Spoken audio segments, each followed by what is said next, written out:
Hello, welcome to Indie Tutorials. My name is Guillermo and I would like to thank the patrons supporting this channel. Hello guys, last week on the video we made about how to use GameKit controller with ORK Framework, I implemented the ORK Framework spawn point for the combatant, and I was using I'm using the game object root for the GameKit controller character. So we have here in the Alice prefab, this is actually what the player and management scripts are located with. So I got an interesting tips from a viewer by the name of Andy Mira from Twin Koryu Games. I hope I'm pronouncing the name correctly, so if not, I'll apologize. Which says why I'm doing that in the first place, because this will break the GameKit controller's local multiplayer at all. So before opening the prefab itself, he also mentioned that there is an improvements in order to avoid this delay in the editor when editing the prefab. It is suggested to go to the project settings itself. So let me drag this window over here in the editor section and disable the allow autosave for the prefab mode. So let's do that, and actually that helped a lot for this scenario. And there is also he mentioned something I didn't know, that there is in the GameKit controller editor inspector, you can right click on any of the components and you will see this collapse all or expand all. That can also help a little bit with the speed when working with these assets. But either way, so now let's open up the prefab, and what we are going to do today is some sort of refactoring in order to, instead of using the root game object where the player and management script are located, we are going to convert the player controller itself into the ORK combatant. And of course, if we want to keep the GameKit controller logic about having the player already in the scene, we are not going to use the ORK spawner. So let's get into it. Okay, so the first thing I will do is to make a backup of our original prefab by Ctrl D. So I'm going to make a duplicate of this prefab.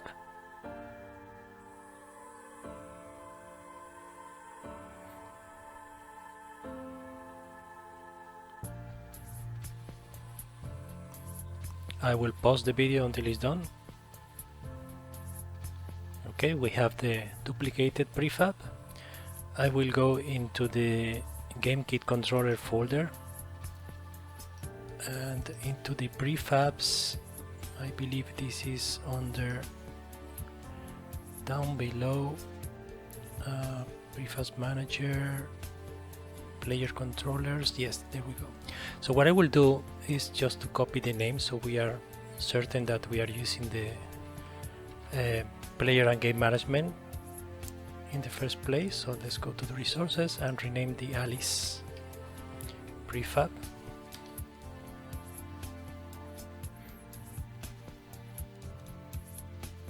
Let's Unity do its stuff. And why the heck it says is okay, so it's just importing the duplicated prefab as well. Once again, I will pause the video in between. Okay, now it's renamed, and what I will do here, if I click on the player and game management game object, we have the ORK player control. Let's leave this here as for now.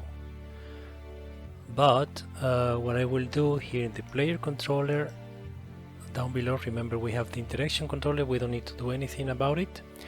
But in the player controller itself, because this is the one moving that will cause the transform changes.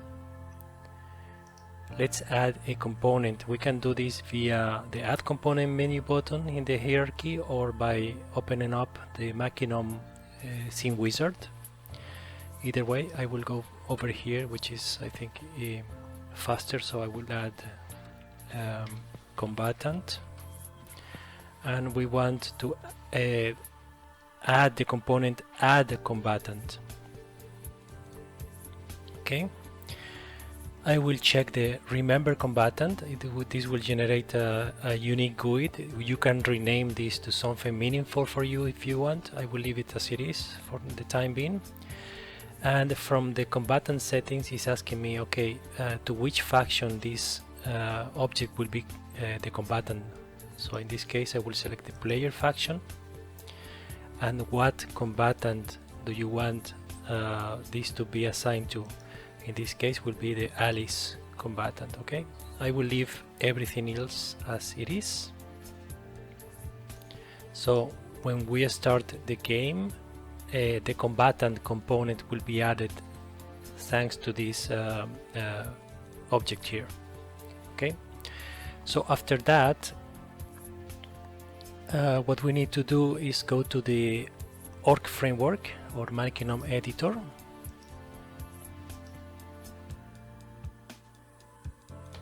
Let me drag the editor over here, and let's go to the combatants section, then combatant subsection.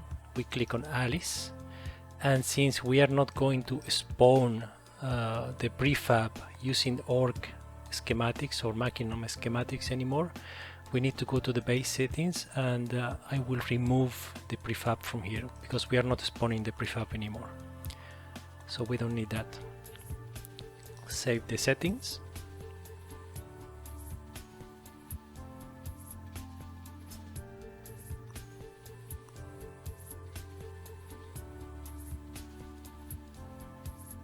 Anytime soon.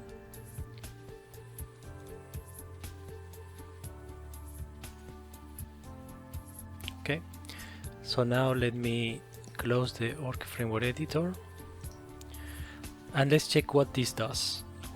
What this is doing. Okay, so let's save the prefab because we removed the autosave of the prefab.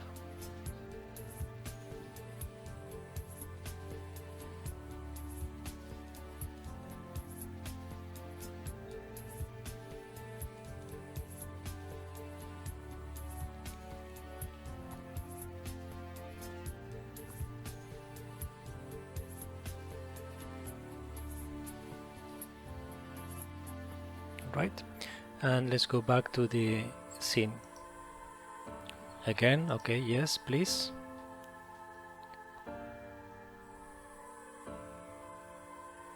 Okay, so from here we can remove the spawn point. We are not going to use it anymore.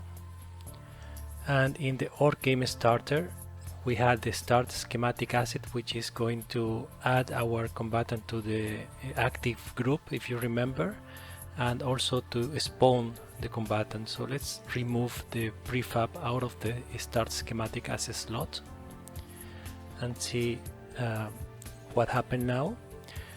Yet again, what we need to do is go to the resources and drag our player and game management like it was at the beginning of this mansion demo.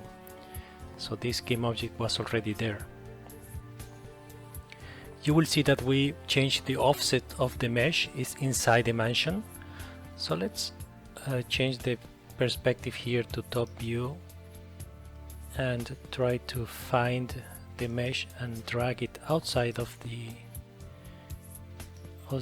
the mansion. So the player, I select the player controller, Control F to focus, select, and let me decrease the icons. It's a little bit of a mess there. There we go, and I will just drag it like so outside and near the doorway. Okay, and click save the scene. So after doing that, let's click on play and start looking at the changes.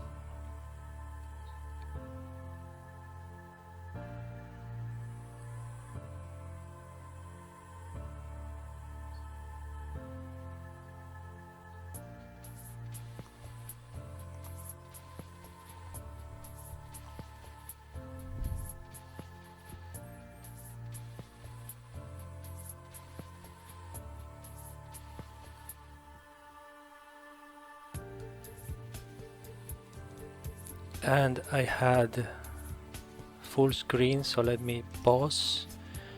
And what is here? Play mode maximize. Let's change this to play focus and on pause editor. So let's see. We're already selecting the player control game object, and we can see that actually we have our combatant component added. The name of the combatant is Alice, a faction player, and we have some status or the default statuses from ORK Framework. Yet again, the thing that we can see is that the game object itself changed from player controller to Alice. So in order to change that, we need to go to the ORK Framework editor, and also we can test really quickly that the interaction is not working anymore. As we can see, we are in range or colliding our interaction controller with Ethan, and our interaction dialog disappears or is not working. So let's start debugging and fixing all these things. So let me stop play mode, and the first thing we need to do is to go to the ORK Framework editor, and if we want to keep the name as player controller instead of Alice, what we need to do is here in the prefab settings we see set object name and uncheck that one. So let's save the settings. Once again, I was on the, after opening the Maki ORK Framework editor, Maki ORK editor, we were on the combatant section, then combatant subsection, we selected Alice. Then in the base settings, in the prefab settings, we had the set object name checked, so uncheck that one, and it will not rename the player controller game object as Alice. Alright, so this is one of the fixes. The next fix, of course, is if we remember the schematic that we had in order to spawn Alice. So let's open up the schematic. I mentioned that ORK Framework needs to assign a combatant to an active group. So in this case we are assigning the combatant Alice to the active player group, and later on we were spawning the player.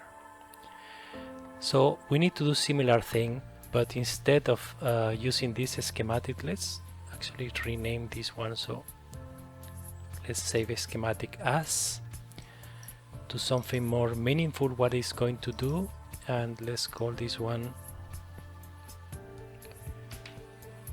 join active group schematic. I know beforehand from my testing that we need to do several things also, but let's going through the step of learning how to debug things, because most of the time I just fix something and record how the fixed part, but this is not helping learning how to debug. So if you're just following, click this button and it will work. Sometimes it doesn't. So let's try to learn also how to debug these sort of things. Okay, so for now we can delete the spawn ORK player from this schematic, and we have the join group, right? So we are adding to the active player group the Alice combatant, and we can also, I use a lot of the debug nodes just to know that this schematic run. So let's say here, for example, Alice join the active group, right? And we can use from here, from the log debug type, we can change it to warning on error, just to distinguish right away that this is our logs. So click on OK and save the schematic.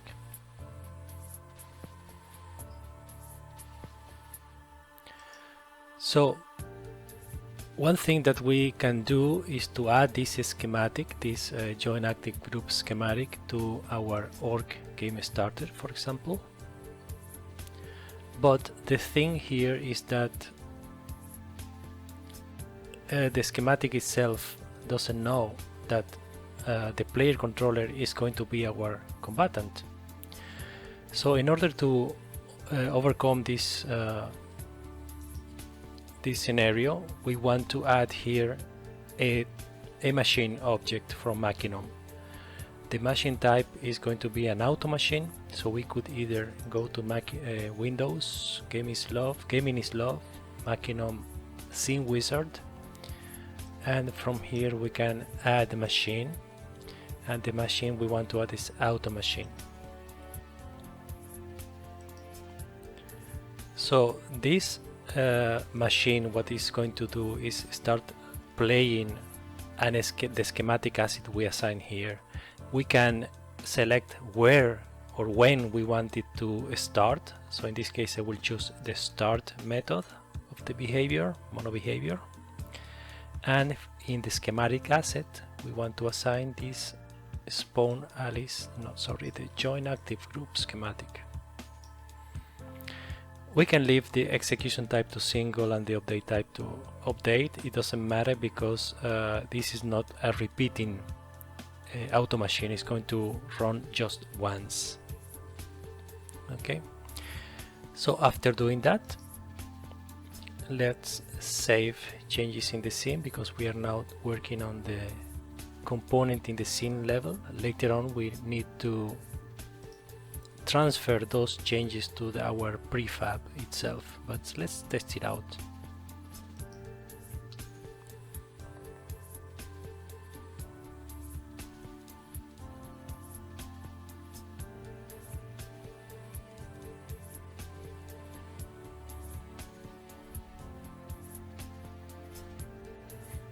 Anytime soon. So we have our player. Let's run mouse control near Ethan, and still the dialog is not showing. So let's try to debug the thing. So we have the player controller, we go to the console and we can see Alice joined the active group, so the node executed. We can see Alice player. I can't remember if we can see either if she's part of the active group from here, but what I can do also is check in the interaction controller, and we can see that available interactions 1, so it is actually colliding with something, with an interaction machine, which is the Ethan NPC. He has an interaction machine, so it is actually detecting it. But what's going on here? Why our HUD is not displaying? So the way I had to do in order to find out what is going on here, why is the interaction is working, is detecting the interaction machine, but Ethan, the interaction machine, is not registering or detecting that this is the player, the ORK player or the combatant player.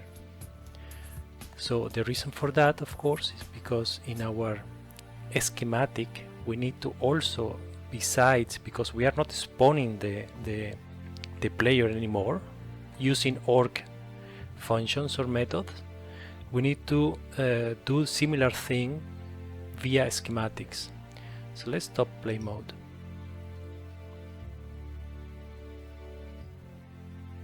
And let's go back to our schematic.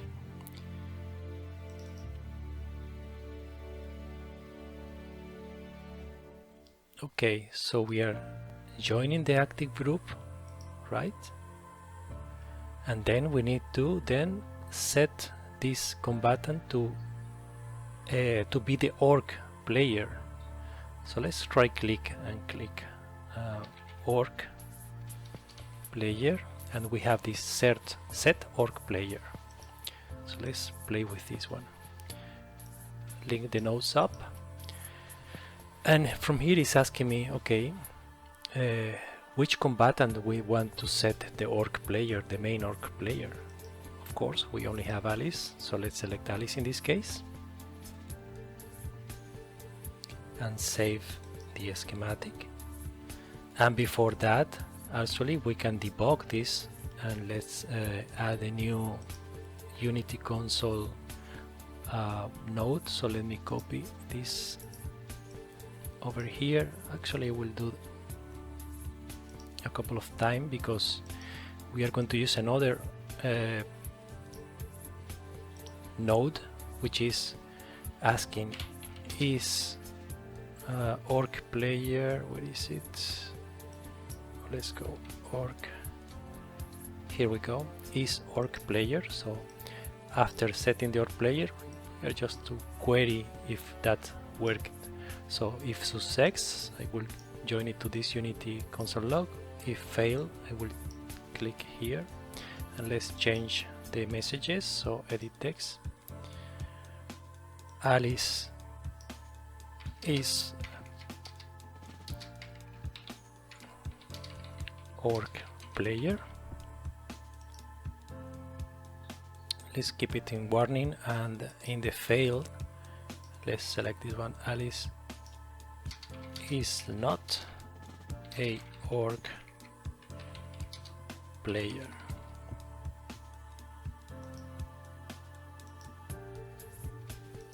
Okay, and let's save the schematic.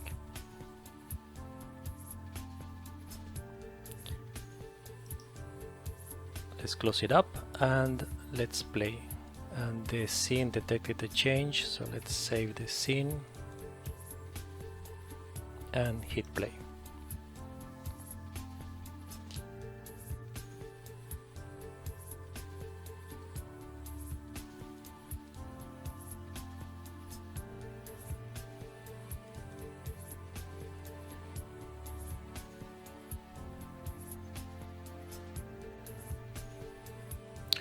And we can see down below that we got the Alice is not a ORK player. So it's already failing the set ORK player node. So that's handy. This is how I debug most of the time the things from schematics. So let's try to debug furthermore.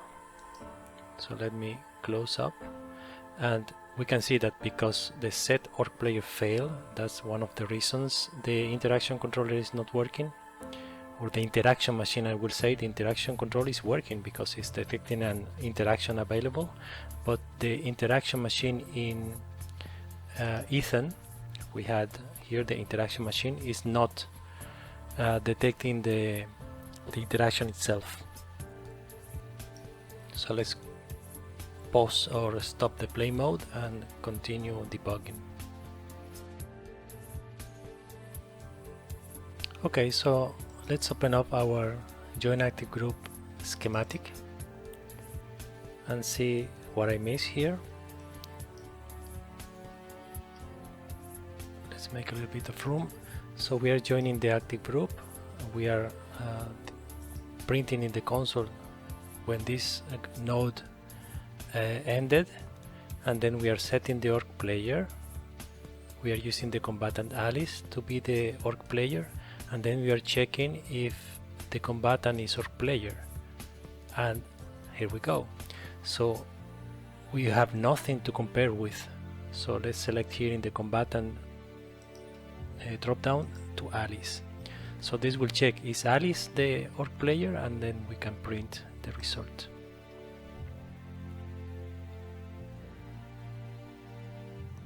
So let's close it up and let's hit on play.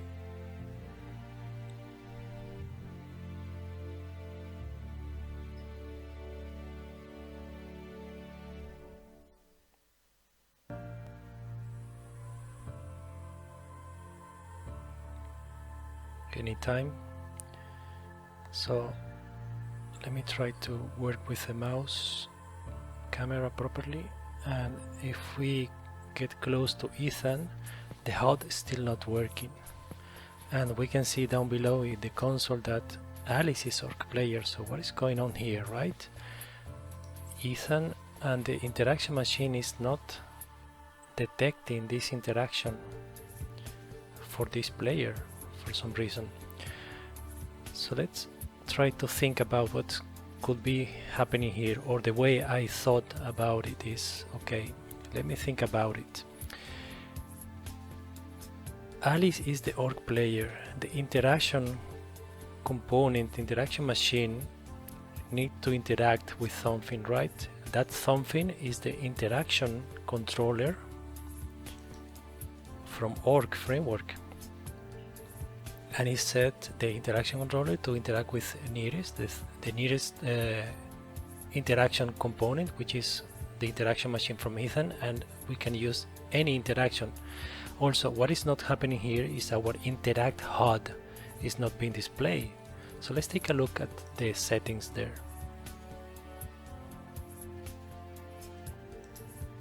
Let's open up once again the Makinum editor. And if we go to the UI, HUDs, interaction HUD, so the HUD itself is set, it is the HUD type to interaction. It's going to detect an interaction when colliding with the interaction control, right? And set to any interaction. So this looks fine. So what's going on here? So it makes me go and think, okay, the HUD settings belongs to Makinum, not to ORK Framework. So it could be possible that since we now have ORK Player and also we have Makinum Player, that the interaction HUD is expecting to collide with the Makinum Player instead. And that made me also go into the source code of ORK Framework, because right now, as you can see, we are using compile libraries. So if we go back to the project, we have in the Gaming is Love folder, we have the Makinum 2 folder, and we have DLLs.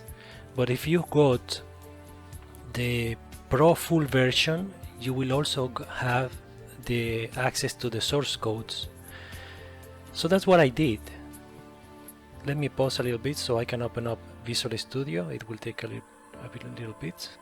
Okay, so let me go back to Ethan, because we can see already that the problem is not the interaction control. It's already detecting that there is one interaction, right?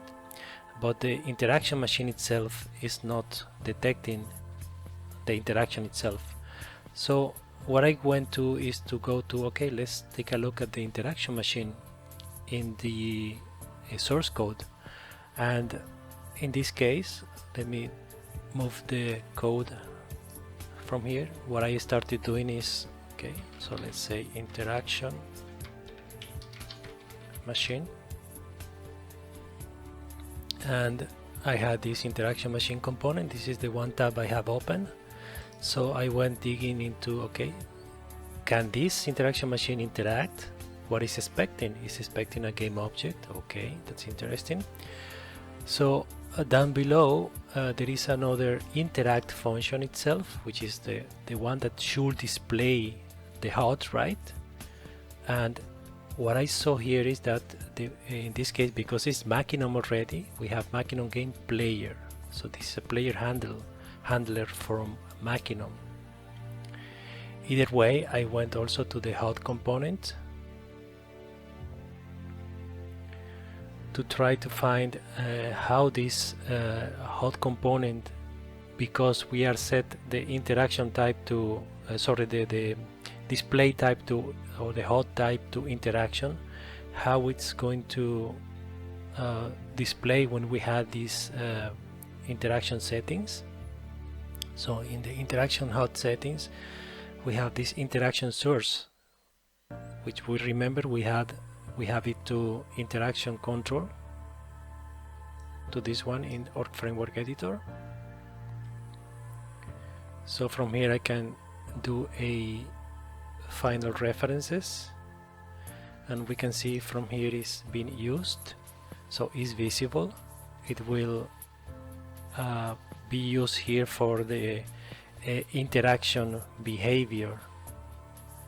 And after digging a little bit down below, I believe we have here, for example, in the interaction hot placement player,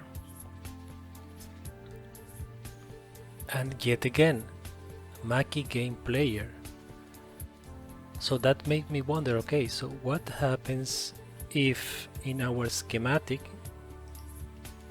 join active group, beside making this as a ORK player, we also need to make this as a Maki player. So let's add this node over here. So let's type player again, and let's add, what is, or let's type from here set player, there we go, and let's reassign the links between the nodes, something like that. So of course Makinom doesn't know anything about ORK. There are two separate products or frameworks. So in this case the set player is not showing us, okay, what combatant you want to set as a player. No, it doesn't work like that. So in this case the game object we want to set as a player is the game object running this schematic, which is in our case the player controller. This is the one having the let me make some room here, the auto machine. So this is the game object running this schematic, and we want this player controller game object to be the Makinom player, right? So we can leave, who is the player object? The machine object. So it's the, as we can see here in the documentation or the tooltip here, machine object. The machine's game object is going to be our player object. So let's save this.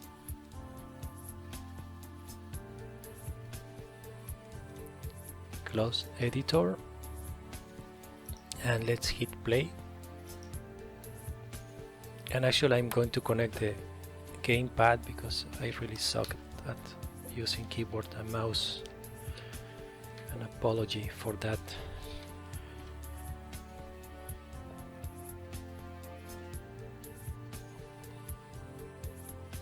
Okay, so we have Alice, and we can run near Ethan, and there we go. Now we have our interact working.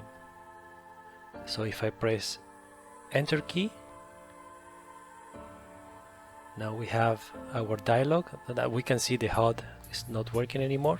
That's something that we need to check next, but the dialog is still working now. So why is not working the HUD behavior that we saw or we implemented earlier? Let's dig into it. So let's stop play mode.